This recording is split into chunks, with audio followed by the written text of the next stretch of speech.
Americans generally respect one another's beliefs, even if they don't share those beliefs. I know I do. I respect everybody's beliefs. Does he have to go to the WNBA, where he will score 840 points a game? I could look at him and I could see he was Jim Carrey. Anyway, I say all that to say, that's how trans people make me feel.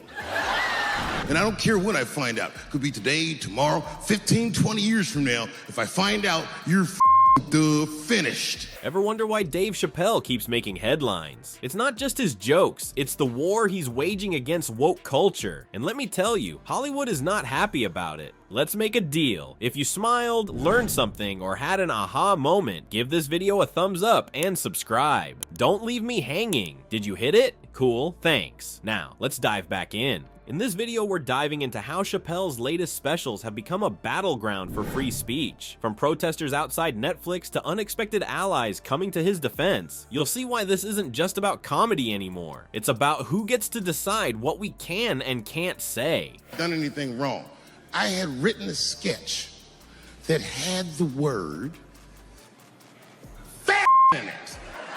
Picture this, Dave Chappelle, mic in hand, facing a sea of angry protesters. How'd we get here? Not long ago, Chappelle was comedy's golden boy. Now, he's public enemy #1 for the woke crowd. Hey, if you do anything wrong in your life, and I find out about it, I'm gonna try to take everything away from you. It all kicked off when Netflix dropped The Closer. Chappelle's jokes hit a nerve and boom, all hell broke loose. Protesters were out for blood, screaming that Chappelle's words were harmful. They wanted his head on a platter, but Chappelle, he didn't flinch. Instead of backing down, Chappelle doubled down. He refused to play by their rules. While Hollywood celebs were falling over themselves to apologize for every little thing, Chappelle stood his ground. He wasn't about to let the outrage mob dictate what he could or couldn't say on stage. And then something weird happened. People you'd never expect started coming out of the woodwork to defend Chappelle. Take Dana White, the UFC guy. He called out the woke mob, praising Chappelle for having the guts to say what others won't. It's like the battle lines were being drawn. Free speech on one side, the woke crowd on the other. At the Hollywood Bowl, Chappelle showed he wasn't backing down. He told the crowd, "I ain't doing trans jokes no more. I'm doing all handicap jokes tonight." I ain't doing trans jokes no more. You know what I'm gonna do tonight?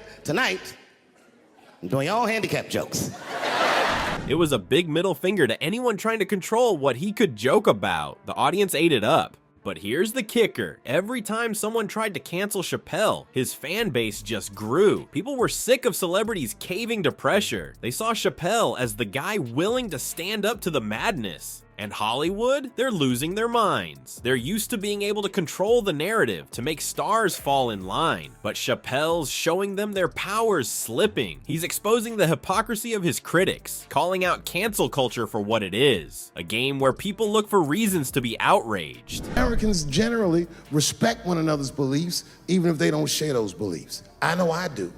I respect everybody's beliefs. This isn't just about comedy anymore. It's turned into a full-on culture war. And as much as some folks want Chappelle to shut up and go away, he's not going anywhere. The war's just getting started, and Hollywood's worst nightmare is coming true. They can't control the conversation anymore. So Hollywood thought they could play their usual game with Chappelle, huh? That's why I don't be coming out doing comedy all the time, because y'all is the worst motherfuckers I've ever tried to entertain in my life. Throw a tantrum, make some noise, and watch another comedian fall in line. Well, they picked the wrong guy to mess with. In The Dreamer, Chappelle didn't just push back, he went for the jugular, and now Hollywood's sweating bullets. That trans women aren't women. I am just saying that those that they got. Let's face it, the woke mob's got a playbook. They scream offensive, they flood social media, they demand apologies. It's worked on plenty of celebs before, but Chappelle, he's not playing that game. Instead of backing down, he's doubling down. In The Dreamer, he hit him where it hurts. Take that joke about meeting Jim Carrey. Chappelle said it was just like how trans people make him feel. Ouch. I wanted to meet Jim Carrey, and I had to pretend this was Andy Kaufman all afternoon. You can bet that one had the PC police reaching for their Twitter accounts. But Chappelle wasn't done. He went after LeBron James, joking about him transitioning and scoring 840 points a game in the WNBA. Say LeBron James changed his gender. You know what I mean? Okay, can he stay in the NBA? Does he have to go to the WNBA where he will score 840 points a game? Hollywood execs probably needed a change of pants after that one. Here's the kicker though. Every time they try to cancel Chappelle, his fan base just grows. People are sick of being told what they can laugh at. They're tired of comedians walking on eggshells. Chappelle's giving them what they want. Raw, unfiltered comedy that doesn't care who it offends. And it's not just about the jokes. Chappelle's exposing the hypocrisy of his critics. On Joe Rogan's podcast, he called out cancel culture for what it is. A game. They're gonna feel like, well, was something wrong with me, or like, Yeah. There's a lot of tone deaf folks out there that didn't get that. They're just looking for something to be angry about, he said.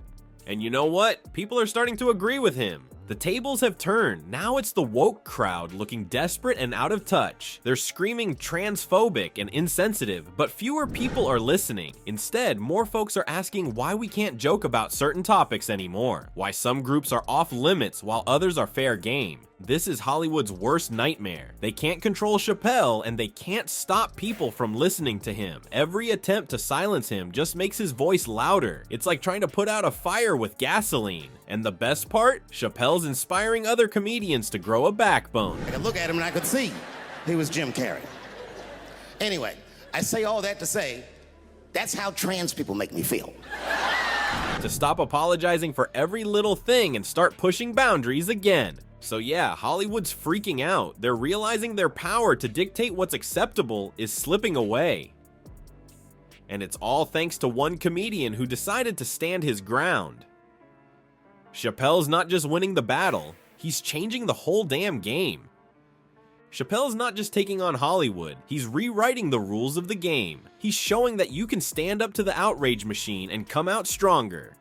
And it's not just him anymore. Other comedians are starting to grow a spine, pushing back against the PC police. Hollywood's in a tough spot now. They can't ignore Chappelle, but they can't control him either. Every time they try to shut him down, he just gets louder, and people are listening. They're getting tired of all the fake apologies and sanitized jokes. I said what I said, and boy, I heard what you said.